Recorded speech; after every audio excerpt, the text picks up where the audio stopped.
Guys, we've been talking about living things. We know that plants are living things, and we've learned a lot about plants. And today we're going to start talking more about animals. And we're going to finish this book. We started with about plants. We've already read the part about plants, and today we're going to start reading the part about animals. Animals are living things. What kinds of animals are these? I like that chameleon. He's cool when he's a lot of colors, isn't he? That's so pretty.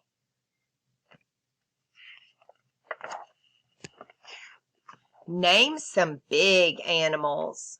Are they bigger than you? Name some small animals. Are they smaller than you?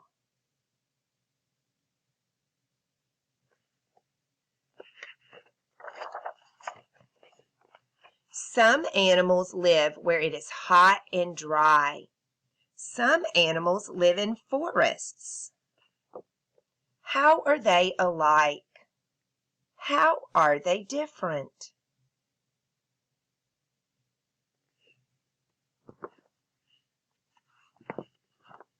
Some animals live where it is cold. How do they stay warm?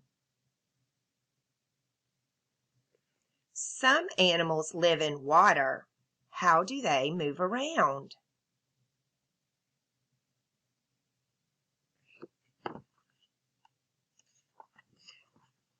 Animals live in many places. What do animals need to live?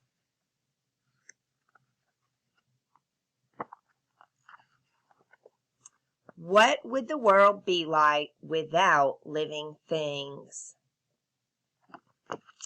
I hope you're thinking about animals, and I hope you're thinking about what they need to live while you're working on your habitat project. Remember, you've got to have the things that an animal needs to live while working on your habitat project.